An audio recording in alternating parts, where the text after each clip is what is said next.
नमस्कार। हमारे साथ मौजूद हैं भारतीय गोरखा परिसंघ के राष्ट्रीय कार्यकारी अध्यक्ष एवं नेशनल गोरखालैंड कमेटी के पूर्व महासचिव, अब इस्तीफा देने के कारण पूर्व हो चुके हैं, डॉक्टर मुनीष तामांग जी। मुनीष तामांग जी, आपका स्वागत है।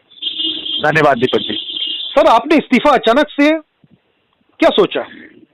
इस्तीफा अचानक से तो नहीं कहूंगा, मैं कुछ समय से मैं सोच रहा था इस्तीफा देने का। और इस्तीफा के पीछे जो पृष्ठभूमि है मैं आपको थोड़ा सा विस्तार में उसे बताना चाहता हूँ। आप सभी को पता है कि 14 सितंबर 2017 में एनजीसी का गठन हुआ था, नेशनल गोरखालैंड कमेटी का। और उस समय 2017 का गोरखालैंड का आंदोलन तीव्र में था। और आपको पता है कि उस समय सभी पॉलिटिकल पार्टी ने मिलकर एक जीएमसीसी का गठन किया था, गोरखालैंड मूवमेंट कोऑर्डिनेशन कमेटी, जिसमें मैं भी था, शामिल था। तो उस समय काफी लोगों में ये भावनाएं थी, ये विचार आया कि बहुत सारे लोग हैं जो पॉलिटिकल पार्टी से नहीं जुड़े हैं, न ही किसी संस्था से जुड़े हैं, किंतु अपने अपने जगहों में प्रबुद्ध व्यक्ति हैं, अपने अपने स्थान के एक्सपर्ट हैं। उनको भी अगर मूवमेंट में शामिल किया जाए तो मूवमेंट में काफी सहायता मिलेगी, काफी मूवमेंट को बल पाया जाएगा। ये विचार काफी लोगों में था, पॉलिटिकल पार्टीज में भी था। साथ ही उन लोगों में भी था जो प्रबुद्ध व्यक्ति हैं मगर किसी के साथ जुड़े नहीं है। उनको भी इच्छा थी कि हम इस मूवमेंट के साथ जुड़ पाएं तो हम भी अपना कुछ योगदान कर पाएंगे।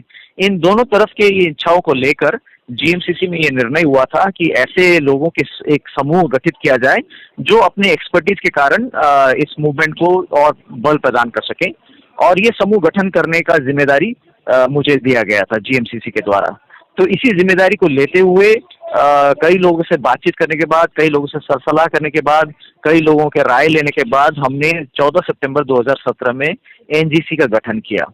तत्पश्चात आपको पता है कि एनजीसी को विभिन्न जगहों में गोष्ठियां आयोजन करने में, पॉलिटिकल पार्टीज के साथ तालमेल करने में, अन्य संगठनों के साथ तालमेल करने में जो कोई मेरी जिम्मेदारी थी उस जिम्मेदारी को मैंने वहन किया। और अब 3 साल हो गए हैं एनजीसी को गठन किए हुए। तो मुझे लगता है कि अब मेरी जिम्मेदारी पूरी हो गई है।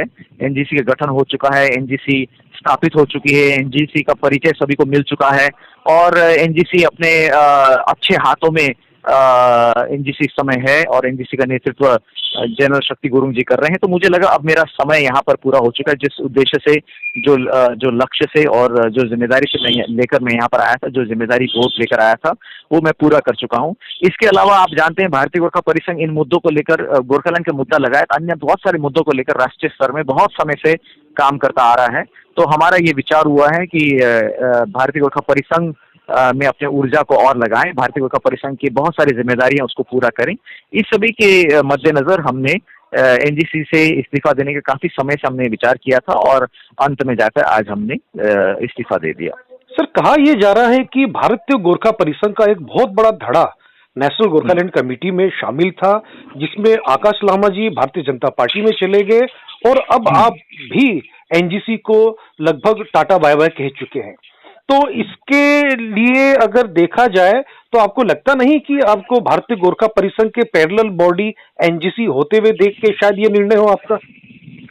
नहीं, ये प्रश्न बहुत लोगों ने हमसे पूछा था जब एनजीसी का गठन हुआ था कि भारतीय गोरखा परिसंघ के होते होते और भारतीय गोरखा परिसंघ का भी यही मुद्दा होते होते आप लोगों ने एनजीसी का गठन क्यों किया? क्योंकि आप जानते हैं, चाहे लोग माने या न माने, एनजीसी के गठन में भारतीय गोरखा परिसंघ का बहुत बड़ा भूमिका था। और भारतीय गोरखा परिसंघ के अधिकांश लोग, एनजीसी में भारतीय गोरखा परिसंघ के अधिकांश लोग थे। तो ये प्रश्न का उत्तर यही है कि हाँ, ठीक बात है कि भारतीय गोरखा परिसंघ इस मुद्दे को लेकर बहुत समय से चल रहा था। मगर जैसे मैंने शुरू में कहा, कई सारे लोग थे जो भारतीय गोरखा परिसंघ के संपर्क में नहीं थे, पॉलिटिकल पार्टीज के संपर्क में नहीं थे, परंतु हमें लगता था और बहुत लोग को लगता था, आम जनसाधारण को लगता था कि ऐसे व्यक्तियों को जो किसी से जुड़े नहीं है, किसी समूह से जुड़े नहीं है, उनको अगर समूहित किया जाए, एक जगह लाया जाए तो शायद उनकी एक्सपर्टीज के कारण, उनकी प्रभुता के कारण मूवमेंट को काफी सहायता मिलेगी। तो इसी उद्देश्य से एनजीसी का गठन हुआ था। ये कोई पैरेलल बॉडी तो मैं नहीं कहूंगा, मगर एक विस्तार कहूंगा, अन्य मूवमेंट के अन्य पहलुओं का एक विस्तार कहूंगा। तो विस्तार करने के रूप में हमने इन सभी को संगठित किया था और मुझे लगता है कि अब वो जो उद्देश्य, जो जिम्मेदारी दी थी, वो हमारी तरफ से पूरी हो गई है। जिस तरह से सर आपके रेजिग्नेशन लेटर में लिखा गया है कि जिन उद्देश्यों के लिए आप प्रयास कर रहे थे वो कहीं ना कहीं उस मकसद को पूरा नहीं कर पाया, तो आपका इशारा ये है कि गोरखालैंड प्राप्ति के लिए एनजीसी फेल हुई? नहीं, मैंने ऐसा तो नहीं कहा कहीं भी मेरे रेजिग्नेशन लेटर में। मैंने ये कहा कि जिस उद्देश्य से एनजीसी गठन किया गया है, वो जो जिम्मेदारी मुझे दी गई थी, वो जिम्मेदारी मेरी तरफ से पूरी हो गई। जिम्मेदारी का निर्वाह मैंने पूरा कर लिया। अब जो है कमान संभाले हुए हैं हमारे जैन शक्ति गुरुंग जी और अन्य साथी हैं एनजीसी के। मुझे लगता है कि सक्षम हैं वो सब लोग, और वो आगे एनजीसी को आगे बढ़ाएंगे। मगर जैसे मैंने कहा और फिर से दोहराता हूँ कि मुझे जो जिम्मेदारी दी गई थी एनजीसी गठन करने का, एनजीसी में सभी लोग को जोड़ने का और एनजीसी को स्थापित करने का, ये जिम्मेदारी मेरी अच्छे से मैंने निर्वाह की है और बड़े सेटिस्फैक्शन के साथ मैं अपना रेजिग्नेशन एनजीसी में सौंप रहा हूँ।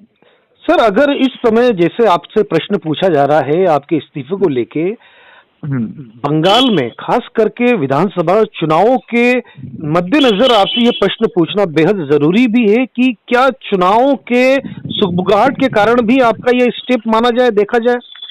अच्छा कि आपने ये प्रश्न रखा, ताकि आपके प्रश्न के मार्फत मैं सभी को क्लैरिफाई कर सकूं, सभी को स्पष्ट रीति से कह सकूं कि मेरा इस रेजिग्नेशन का बंगाल के चुनाव या और अन्य किसी भी चुनाव के साथ कोई संबंध नहीं है।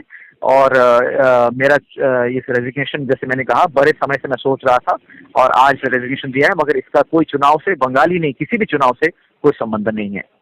क्योंकि सर ये प्रश्न इसलिए आता है कि हाल फिलहाल जीटीए चेयरमैन अनित थापा ने एक बड़े मंच से कहा था कि भारतीय गोरखा परिसंघ को मजबूत करना अब उनका टारगेट है।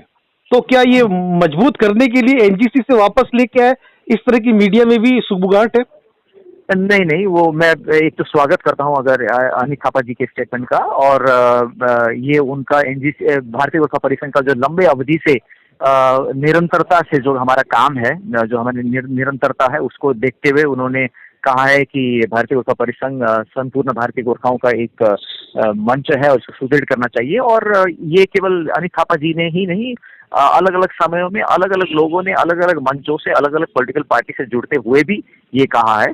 तो इस बात का हम स्वागत करते हैं उन सभी का। हम तो चाहते हैं कि सभी को मिलकर हम एक साथ लेकर चलें, और इस समय आज अगर संपूर्ण भारत में गोरखाओं को जोड़ने का अगर कोई एक मंच है, राजनीतिक हो या गैर राजनीतिक हो, वो केवल भारतीय गोरखा परिसंघ है। इसमें हमें गर्व है।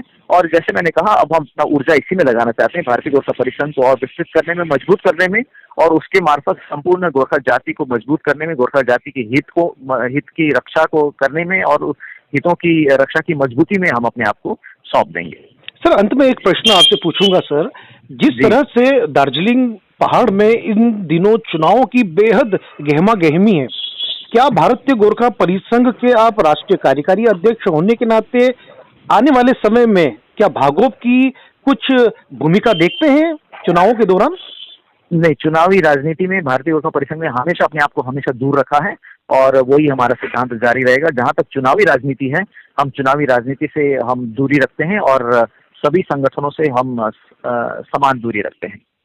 चलिए सर, आपने हमसे बात की और अपने मन की जो बात थी मीडिया तक शेयर की, आपने हमसे बात किया सर, आपका बहुत बहुत धन्यवाद सर। धन्यवाद दीपक जी, आपने मुझे अपने बातों को रखने का मौका दिया, शुक्रिया। Thank you.